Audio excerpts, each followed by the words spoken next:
Okay, so a continuation of our finding our implied domain, sketching our graphs and determining our functions. So a few things to do in each. State the implied or maximal domain, the type of relation, sketch the graph and find the corresponding range. So okay, so let's work off. So the implied domain, well in this case it's already defined for us, so it's the domain is r minus, so all the negative real values.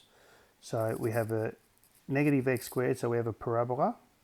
So let's sketch it first perhaps. R minus, our 0 is not positive or negative, and a negative parabola goes that way. So that's what it basically looks like. So if I do a vertical line, function, horizontal line crosses once, so it's a 1 to 1 function. Type of relation, sketch the graph, I've done that. Find the corresponding range. So what is the range of this particular graph? The range is all these values down here. So it's also going to be the negative reals. So the range, I'm going to put from negative infinity to 0. Round bracket on everything because we don't include 0. Okay? What about b? 1 over 2x minus 1. So again, prefer to write the coefficient of x as 1. So now it's clear. What are my shifts? I've got the graph moving up 2 units and it's moved across half a unit. So have a look at the graph. The domain, there's no domain referenced. So the only x value I can't have is the one that makes the denominator equal to 0. So it's all the reals except for minus a half, positive a half. Because at positive a half, I'm going to put my asymptote. So x equal to positive a half. My graph is also shifted up 2 units. So in fact, it doesn't matter if my scales are a little bit out. I'm going to put that as my shift up. So I'm going to call that y equal to 2 and label it. So I can see straight away what my range is going to be, I hope. So if I put x equal to 0 to get an idea of my intercepts, x equal to 0, I get 1 over negative 1. So if I put x equal to 0, y is equal to 1 over 0 minus 1 plus 2, which is equal to negative 1 plus 2, which is 1.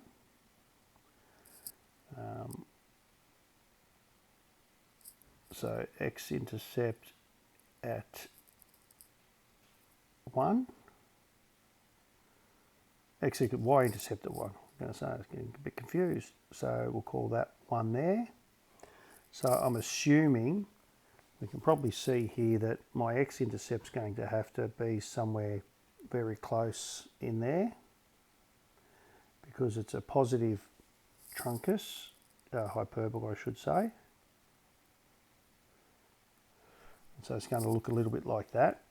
I don't have to find intercepts, just says to sketch the graph, so I'm going to take that as a bit of a get out. But I always find one intercept so I know roughly where the graph is. So from there I can see it is a 1 to 1 function. I've got my domain written in there.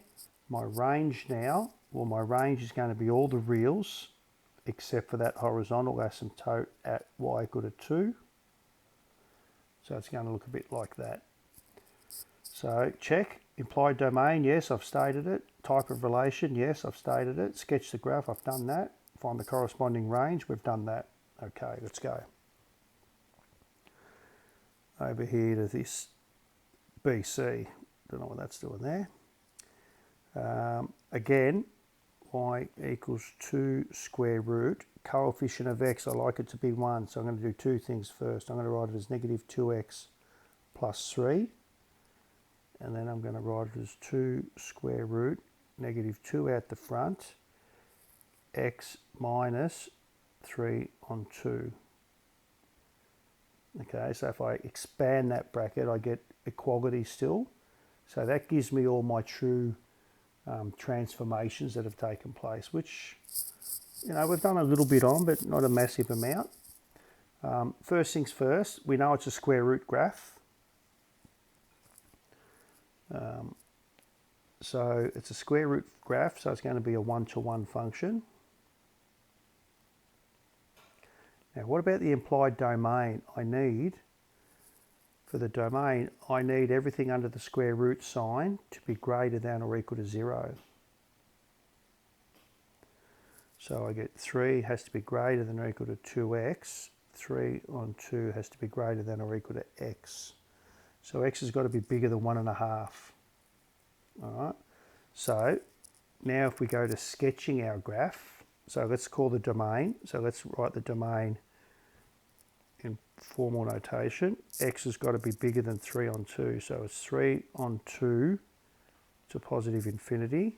And I can have 3 on 2 because I can have 0 under a square root sign. I'm going to sketch the graph. So just bear with me a little bit here. That's my standard square root graph there. The negative sign inside flips it around to that way. And we've got 3 on 2 units to the right from the 3 on 2. So I'm going to move everything back this way to about there, say. So I'm going to rub out the little pencil marks that I've drawn. And we're going to put a graph in here, something like, now I reckon we should really find out that intercept. So if I put x equal to 0, and it's easiest over here, x equal to 0, y equals 2 root 3. So what is 2 root 3? Well, 2 root 3 is the same as root 4 by root 3, which is equal to root 12. So the square root of 12 is somewhere between root 9 and root 16, so it's somewhere between 3 and 4. Okay, so I might make it up about that steep like that. So I might go a bit like that in terms of a bit of a graph. Okay, so let's rub out that, just tidy up that a little bit. As I said, it doesn't say, but we probably should find. So we said that that's going to be the point 2 root 3. That was 3 on 2. There were no up or down movements. The other values that we sort of didn't address as such, the 2 there and the 2 in there, dilations that makes our graph fatter or skinnier. But in terms of the key features of our graph, it's not going to affect them too much. So, have we answered all the questions? State the type of relation. It was one-to-one. Sketch the graph. I've done that. Find the corresponding range. What is the corresponding range? Well, our corresponding range is from down here at 0 all the way up to positive infinity. So we better put a range in. Lowest value 0 inclusive to positive infinity. Okay. Cool. What about the last one? What's going on there? Y equals 2 over the square root of x. So let's think about the square root of x. So it'll be good practice for us. Square root of x is that one. Yeah? What happens if I what happens if I do 1 on the square root of x? Okay, so all of a sudden I get asymptotes, and I reckon it behaves not too dissimilar to 1 on x. Think about the square root of x. Straight away, well, let's talk about some things. The domain, what do I know about the domain of this graph? Well, the square root of x means x has to be greater than, it has to be greater than 0. Yeah, because you can't take the square root of a negative number, but it's going to have to be strictly greater than 0, because if I put 0 into the square root of 1 on the square root of x, 1 on the square root of 0 is 1 on 0, which I can't have. So in fact, our x equal to 0 is a point that we can't have, and it's a vertical asymptote. Okay. What are x and y intercepts? So there aren't any intercepts. So let's pick a point, say at x equal to 4. I'm going to pick 4 because it gives me a nice answer. If I put x equal to 4, y is equal to 2 over the square root of 4, which is 2 on 2, which is 1. So I'll call that 2, I'll call that 4. So it's going to go through here, the point 4, 1. Okay. Just trying to think of how much of this we know. Let's think, okay, what happens if x gets a really big number? Okay, if x is equal to, say, well, obviously if x was equal to 4, I get y equal to 1. What if x is equal to 400? So if x is equal to 400, y will equal 2 over the square root of 400, which is 2 over 20, which is 1/10. It gets smaller. What if I pick 2 over 10,000, root 10,000, if x is 10,000? 2 over the square root of 10,000 is 100, I hope, 4 zeros. Yep. And 2 over 100 is 0.02, something really small. So as x gets really big, the graph gets really small, but in actual fact, it gets close to 0 but never reaches 0. Okay, so it's also going to be an asymptote. And we can use the same logic if x is getting close to 0. If x is a fraction, the square root of a fraction is even smaller. Is that right? No, slightly bigger. The square root of 1/4 is 1/2. But 2 over a fraction gets bigger. So my values will become bigger and bigger. So the graph is going to look a little bit like this. Okay. Now, I think that's a challenging graph. I don't mind saying that Mr. Rice thought of these questions. So he picked the hard one. But it's good practice. I guess the key things are still important for us. A really important one is that implied domain. And whether you understand or whether you can sketch the graph, it's the implied domain that is really significant here. That the x value not only has to be positive, but it can't be 0. Okay? So that's important. Clearly from the graph, it's a one-to-one function. One-to-one function. What else did we have to say? Sketch the graph, which we've done, which might have been a bit of a challenge. And then the range, well, you can sort of see from the range, we're going to get a lot of positive big values, but we're never going to have 0. So the range is going to be from 0 to positive infinity.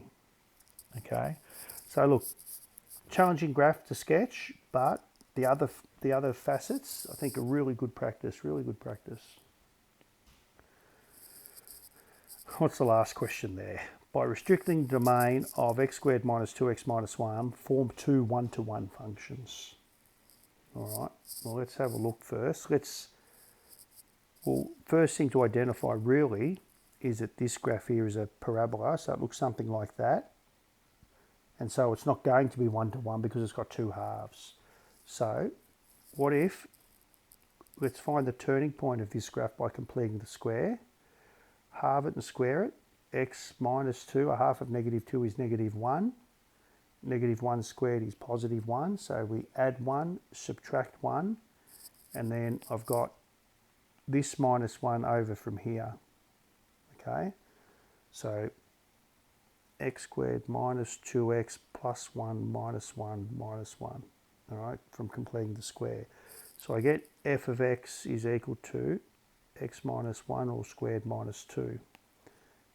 Graph sketch, turning point at 1, negative 2. If I put x equal to 0, I get negative 1. So the graph is going to look a little bit like this. And that's the point minus 1, oops, positive 1, negative 2. Now, I need two one-to-one functions. So if I get my highlighter and say, well, one one-to-one function is the blue section, another one-to-one function is that green section. So that vertical line, which if you remember, axis of symmetry, enables us to split our graph up into two one-to-one functions. So if I go with the domain of, if I pick the function, I'm going to pick G because it's a what's our word? It's a subset of the original. It's a restriction of the function f. So I'm going to have a function g. I'm going to make the domain for the green section to be from +1 to infinity. Have that map onto R, comma, where g of x is equal to x squared minus 2x minus 1.